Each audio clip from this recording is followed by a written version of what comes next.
Vous nous suivez de partout, depuis Angola, Kampala, Kinshasa, aux États-Unis, partout.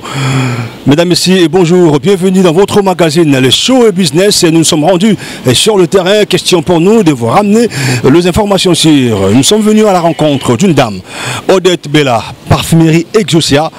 C'est avec elle, n'est-ce pas, qu'on va essayer de discuter autour de différents sujets. Suivez-moi. Sur ce plateau, à l'affiche, Madame Odette Bella qui a répondu ce soir, n'est-ce pas, celle qui nous a reçus ce soir. Madame Bella, bonsoir. Et bonsoir, papa. Vous allez bien? Oui, ça va par la grâce de Dieu. Plaisir, les alliés habitués le lot à Kouyati et pas une ailleurs à Moussala. Vous le pourriez encore plus et sur tout ce que vous faites de recherche et autres.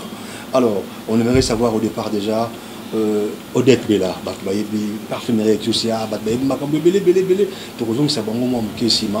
alors, de partout, encore l'émission parce que c'est la toute première fois tous joyeux la émission qui est Odette Bella.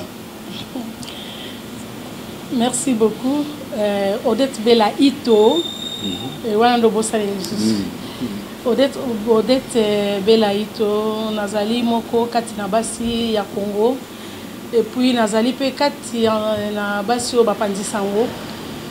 Naza pe femme entrepreneur. Nazali sous chercheur.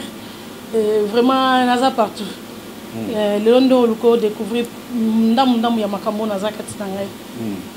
Alors, vous allez chercheur, tu es bioming, il y a la casquette, il y a parfumerie, traitement, il y a peau, sur le domaine. Alors, dites-nous un peu, les autres monde a traduit praticien, dermatologue, casquette ou zali, et ils ont arrangé nos dermatologues, ils ont kaka. Dites-nous un peu. Merci papa. Nga nazali ni dermatologue, ni cosmétologue, ni tradi. Naza juste chercheur et puis naza 8 temps et belé dans le monde cosmétique.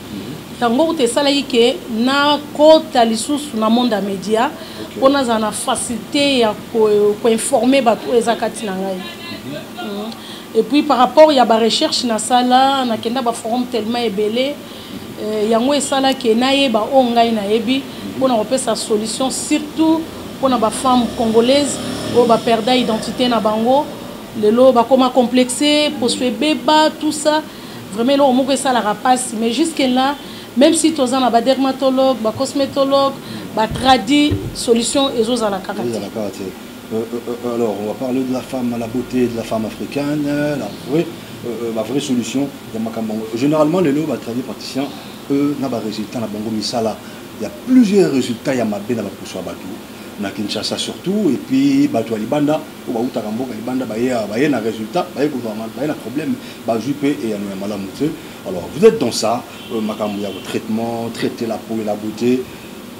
Comment analysez-vous plusieurs résultats? Il y a Mabé, il y a l'opposé, il y a Batou. Ni te copie ça et ça les lit. Tout ezali bateau ne pas ça la to baza pour c'est-à-dire traitement et ça malamu te produit au bateau ça bateau c'est là. Merci papa. D'abord le problème c'est quoi? Les lots sont totali sont aux ongi dans le monde cosmétique. Cosmétique na comparango juste na pharmacie. Muto azote kana maison cosmétique. Faut ça quand même na notion na muto na ye. Que le konga na zo pesa muto. Ils ont composé na nini et puis dans le monde cosmétique la personne qui utilise produit azana type de peau nini parce que moi de tozaboye chacun azana type de peau naï ezana batu muso azana peau eza gras muso azana peau eza normal muso azana peau sèche muso azana peau eza mixte maintenant ba type de peau différent nyonso wana bakoki muto ko utiliser produit mon côté o eza kaka na batu nyonso wana. Donc chaque type de peau est composé d'un produit nango. Mouton a une peau grasse, a jamais utiliser produit ya bata peau sèche. Mouton a une peau sèche, a jamais utiliser produit ou ya batu ya peau grasse. Mouton a une peau mixte, a jamais utiliser produit ou ezali ya batu ya peau normale. Au moins un peu la différence wana batu baza ko comprendre en côté voir même na ba médecin na biso bolimbi sangé pas bozali parce que mboka na biso Congo to on a besoin de développement on a besoin makambo ya bien zala mais soko tali bato baza vraiment à la base eza bao bayebi musala na bango wana lelo to mona mutu azali tradi bakomi epé médecin je ne sais pas na ordre à médecin so ba pesa qui est licence wana je ne sais pas moi parce que quand les mêmes personnes azo traité maladie et belé quand na likambo moko finalement on est où là hein toujours comprendre en côté et puis aucun na maison cosmétique au coup tamtazo te kana maison cosmétique azui ba cantine. Hein, mon frère, un jour au bêta tout même là-bas, Zandu, grand marché, tout ça. Oui, bien, les basi, ba baby, na niveau moko lingati. Bazo ça là-bas solution, n'ébité. Ce qui est contrôlé par OCC ou bien ni ministère, moi bon on a évité. Bazo ça là-bas formule moko, oh bazo tia après 2-3 ans poso et baby. Et bah tradi na biso ndenge moko, na évité. Et l'on connaît juste.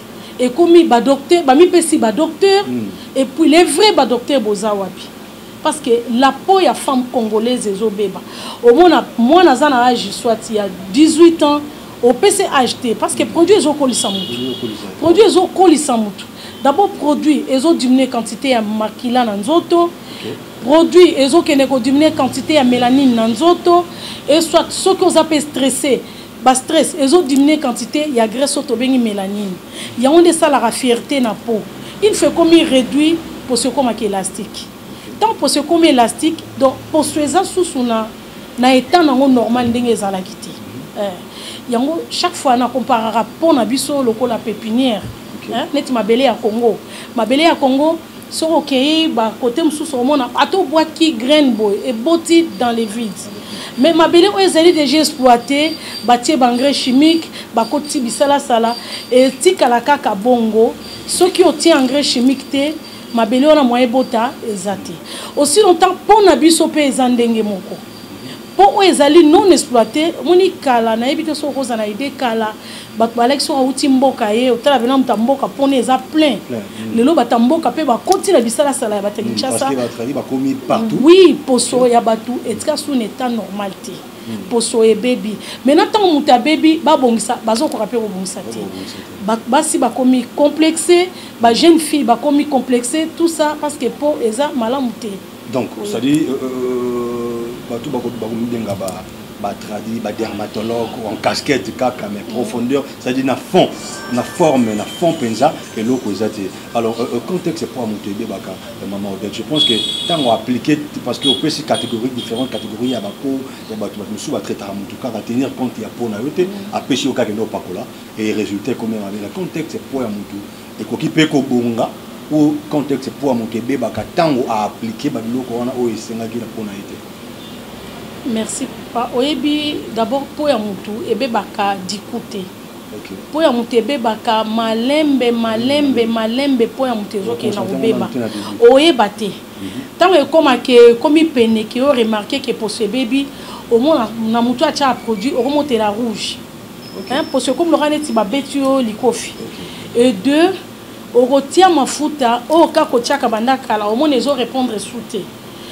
Aussi o te bateke linga swati ya mabe mais ya mabe te poso boyi parce que po ya mutu eza lokwa libumu nde to lesa libumu na biso ndenge pe poso na biso eliaka donc la peau azape na besoin ya kolia po akolia nini po aliaka o ezali ba vitamine ba bloco ezali hydratant ba bloco ezali na ba vitamine ba bloco ezali na ba collagène et ba formule wana nyo surtout ya onde ezali juste pour na peau mais surtout que na monde cosmétique kaka wana toza na deux produits différents toza na ba produit éclaircissant toza na ba produit nourrissant maintenant ce qu'on tali mingi biso na Congo précisément na Kinshasa batu balingi ba lait nourrissant balingi juste ko tia ba éclaircissant. Oh atela kaka oh lelo soko za pembe babite koza kitoko et soko za pe mwindu babite koza mabe eza mwindu musupe na yo yebi soko tali yango penza oki mato inu eningani donc mwindu eza mabete pembe eza pe kitoko te problème ezali muta pembe abongsa pembe ne za la propre muta mwindu pe abongsa mwindu ne eza la propre mais lelo vraiment les kelanga la mutu na ebite soki eza nini. Il y a un souci un jour vraiment tous la solution. Voilà, toujours solution.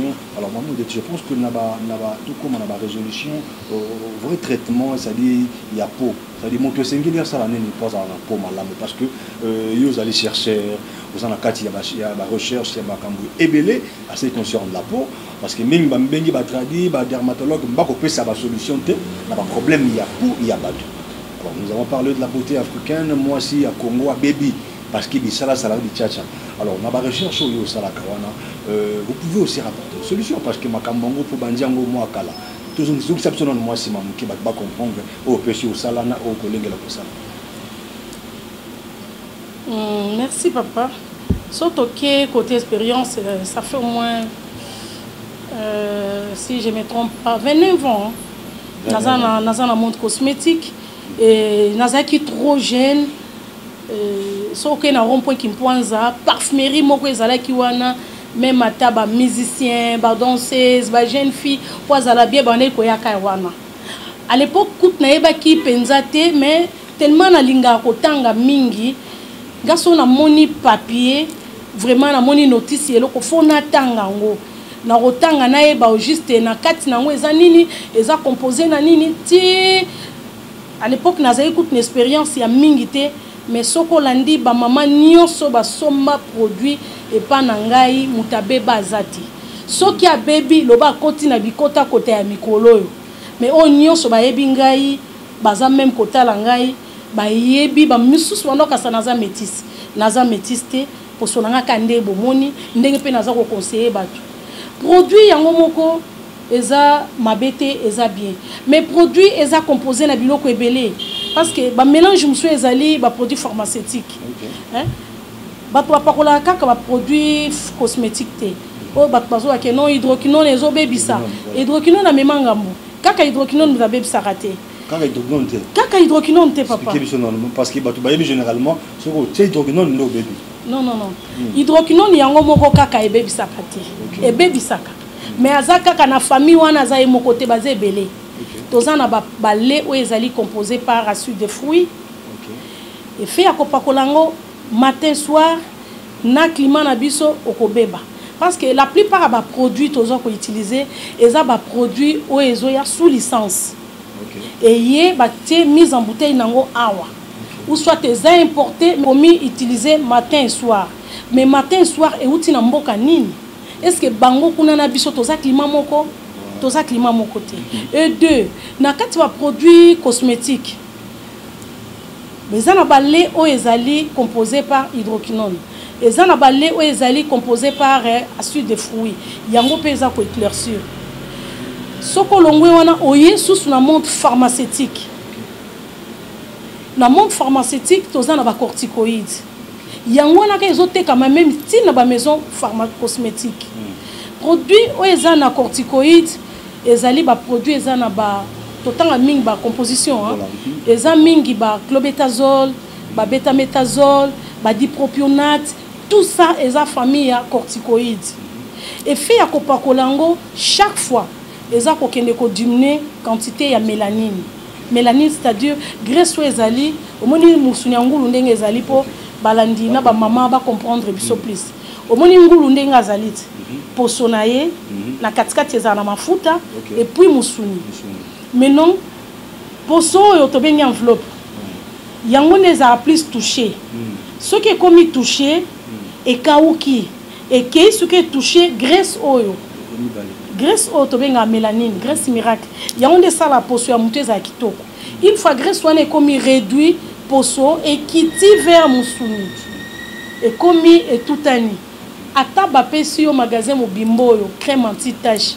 au bongate problème ezani il faut graisse wana ezonga yango nde ça la fierté ya peau pour enveloppe o ezala bien faut graisse o ezala une fois graisse est comme réduit pour soi mutu ezala su kitoko te au moins na musika azobima kitoko de près hein aza ya ko fané oui yango rôle ya ba produit pharmaceutique na ba produit cosmétique et ça na kati ya peau. Maintenant et pas nangai ceux qui mutoyer soit un problème ya peau ou bien un problème qui est posonné zaka kitoko atikala toujours bien faut avoir délai aux analés à jour aux en lait à soir. Lait à jour, rôle nango ezali pour renforcer quantité de mélanine. Pour poursuivre la kilo. Ba lait wana ezaka souvent sur base ya composé par ba lait wana ko composé sur base ya pour ya mutu wana je pense. Normalement lait au ya jour ya mutapo grasse ezali. Ya mutapo normal ezali. Ya mutapo sèche pe ezali. Ya muto pas na po mixte ezali. Et puis la nuit mutuana aza susu na mafuta na ya pourquoi mafuta pourquoi c'est-à-dire les o eza ko éclaircir. Les o eza ko éclaircir on peut jamais conseiller lango pendant la journée. Tas qu'on est toujours matin même na ba transport en commun.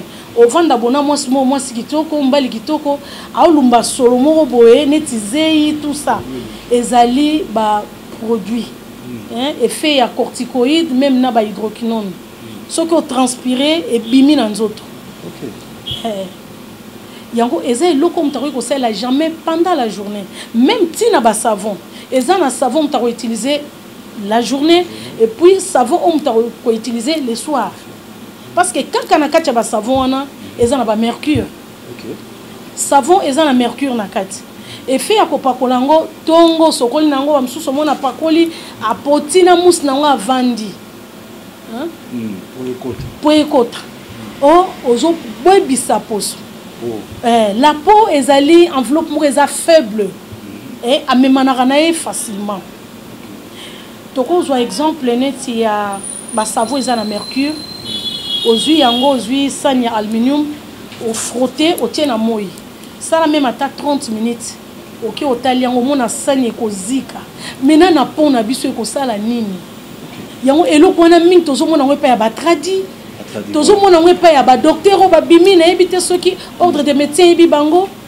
Ba formule nyonso wana ezepa na bango ezo sala ke soki mutabandi oka mutaye bien ateli a bongi et après okokotala été hein omona mutakomi complexé parce que son ta bébé a comme un complexe moko. Oui. À cause de la même oh le bakara.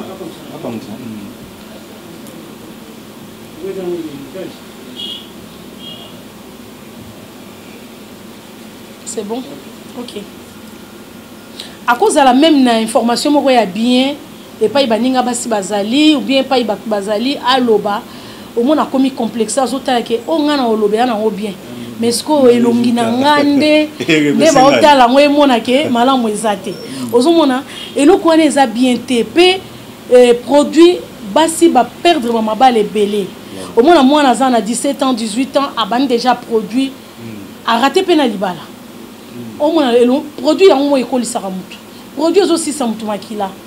Muta melina ye bolimbisanga bat pamela bière, ameli alcool na ye belé, alieka brochette à pamba, mais na pourquoi tala sachet produit. Donc je dis quelque part na kolia ya mutu ezo contribuer na po ya mutu. Tout à fait. Kolia ya mutu ezo contribuer pe na po ya mutu. Mutu aliaka bien te, amela alcool mingi, à part la produit belé pour sonaye comme élastique. Et fanaka. Oui. Oh, ndenge libumwezo lia ndenge pour son abso pe liaka. Respecter le régime alimentaire. Oui, oui. La bloc oliège à la rapé à Kopona. OK. Tout ça, ça compte. Ça compte, oui. Oui.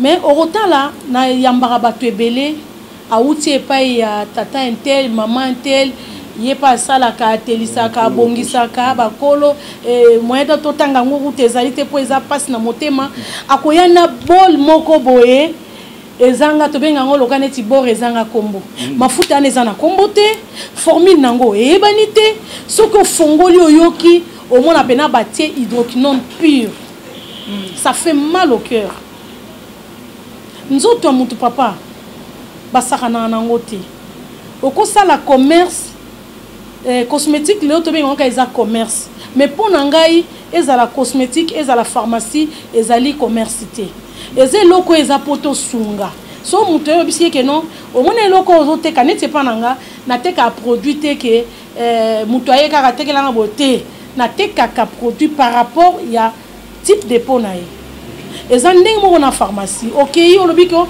nazoka mutu pasi pharmacien azwi kisi ya libumu pasi apesi yo okobonga ndenge nini lobi ntango okoya changer sous formule wana esimbaki te mama azwa lisusu oyo wana tozoboma mboka tozotonga mboka te me tozobonga mboka yango à l'époque eyalaki so omoni mwasi alati akangi pena liputa na ye bien azotambola bayebi ke wana femme congolaise tozali na démarche na biso moko boye et puis na façon na biso akoloba na bataille nzambe asala biso très kitoko mais lelo toperda tout tokoma complexé oui nayebi te à la longue soki bakosala mpe journée internationale de la femme. Non. Journée à beauté. Non, pas journée à beauté. N'habite ce que là. Wana c'est long gaïe, hein. Tout solo. C'est long gaïe. N'habite ce qui un jour cause là lutte contre non comment dirais-je Kimingai violence faite à la peau de la femme congolaise. Okay. Oui, par rapport à Babylone, quand on mona, pour tout le monde, bauti, West africain, banani, bazalia, bazoteka ba produit, mais ngana kendami West Afrique. Tout chambon le mboka lo kaneti Lagos. Na Lagos so moni mwasi abeba, loba auti West Afrique. Mais azva ndaka penza na kati ya Lagos babeba ti. Baza ko respecter ba principe na bango ya rapport la ba produit. Oui, mais so en Afrique de l'Ouest, babeba olingati. Yango maladi wana yé lisusu epa na biso Afrique centrale. Oh, basi Afrique centrale, tozaki basi moko soki otali o sepeli. Mais lelo bilongi nyonso e baby. E baby. Heureusement que ba fête comment il ba vendredi. Hein? Oui. Fête comment ba vendredi, ba jeudi, so zaika ba samedi. Mais c'est grave. Oh, et simbate. Alors, maman, généralement, na Kinshasa, des bateaux, ceux qui ont un produit, à Tcheba Bloko, à Tcheba Ouil, à Tcheba Bloko, bien la Kati. Allez, ndé ça là qui est bon tout. Avant dit que vous avez résultat, ma bende. Ce qu'on a battu, bah pour la carte, ma fout, moi, on veut pas qu'on la naïka, ma fout.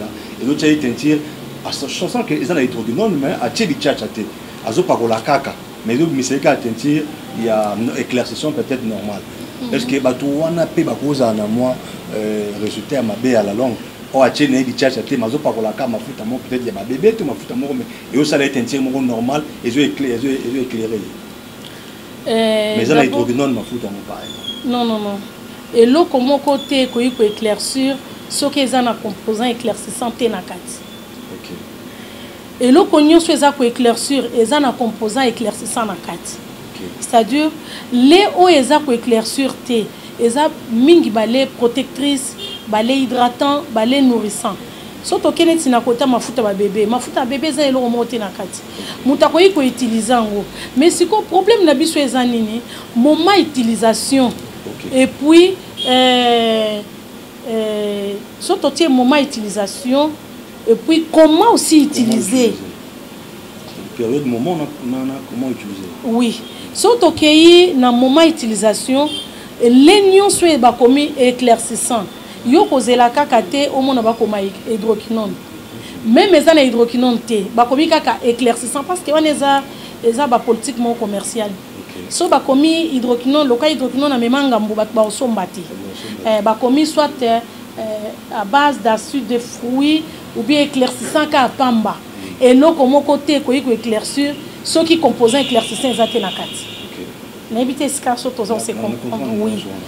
Maintenant, et là, quand nous faisons éclaircir, il faut qu'on utilise juste le soir. La journée, au tient lait normal. Si on a un lait normal, on a un oinda. Parce que dans le moment où on a utilisé le lait hydratant, d'abord, pour utiliser il faut poursuivre à moins humidité. Et ça, na maille. Tant pour les en maille, l'hydratation est rapide, tant on a utiliser la crème. Et puis, mouton, on a pas la produit. Akoyi ko sokolaté kaka mbala moko na so wa silicité mai il faut ekota ebele na nzoto po mai yango moko ezali première hydratant na peau jamais muto ya par la produit ou bien par la non produit te so lingi posono ezala bien même par la non mafuta te faut so paka mai ebele na nzoto avant que o utiliser savon. OK. Très bien, je crois que c'était vraiment clair. Alors maman, je crois que ah, comme ici, avant tous les cas, la deuxième partie, jusqu'au toujours de la résolution, nous ne sommes pas partout, dans le 24 et puis dans le monde entier, dans le Congo, sur YouTube. Alors, qu'est-ce qu'il faut faire? Pour na bato ba baby et le colère ko baliboso bazala désespérité. Po bango pe ba eba quitter bazali ba profane na makambango. Bato ba eba kinde fallait ba laksa bango dès le début. Mais ba désespérité solution toujours ezali.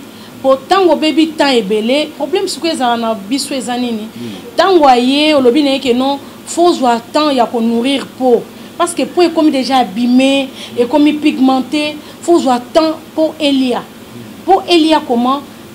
Crème nourrissant, babloco nourrissant et même babloco on a besoin qu'on lie en relation de nos rosala parce que pour son ayo Elia. Pour n'engue li bon Elia en n'engue pour son Elia. Faut avoir temps et belé vraiment pour son paiement. Hein? Quand on a pris exemple le bosso qui est ça le cas pépinière.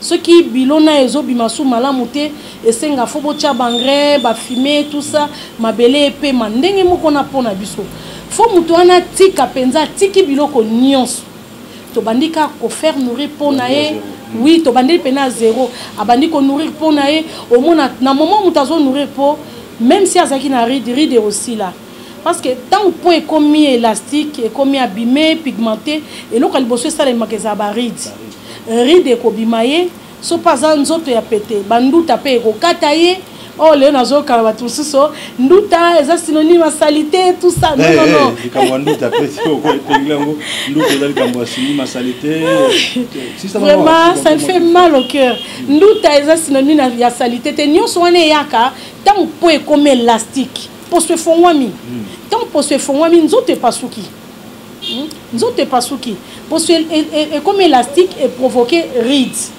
ride yaka par rapport à carence ya mélanine tant graisse miracle wana e kauki nde ride bimi maintenant na tant oyo ko zwa pona ko nourrir po et loko liboso remarquer ride osanini et aussi là tant ride disparaître pour se mati là koyi ko salela crème anti-tache mutoza na tache azana ride pour se kauka yozu anti-tache au PCE mais au bomiet au bomier et nous connaissons ça là que pour tachouana et longwa tachoua d'abord yé pour nani nous soit faut tout poser la question na biso mtozo kende pas ya bangonde bazo traiter bato faut poser les bosses à la nourrir au kobanda mutumbala moko na crème nourrissant muto nourrir pour na yé à nourrir pour na yé au moins longi pene tondi mais noir ezakaka ride liboso et disparaître après d'être continue étape ya longola mututache au kon longola mututache mbala moko te pour choisir au kauka yo longolé tâche non non non wana eza vraiment pratiquement impossible. On termine notre deuxième partie. C'est parti. Ici va y test hein.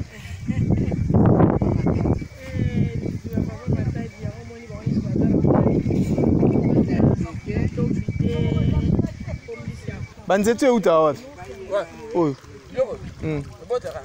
Na mai. Baba zoko tuna motuna po crever na télévision. Et pas na mai ba très important pour la très important pour la veille.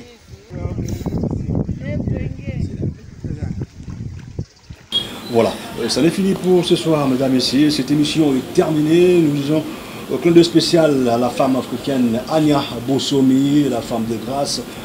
Bibi Bossomi et la taille africaine, Aziza Bossomi, Jetou, la maman de Marco. Merci à toute la grande équipe de la réalisation.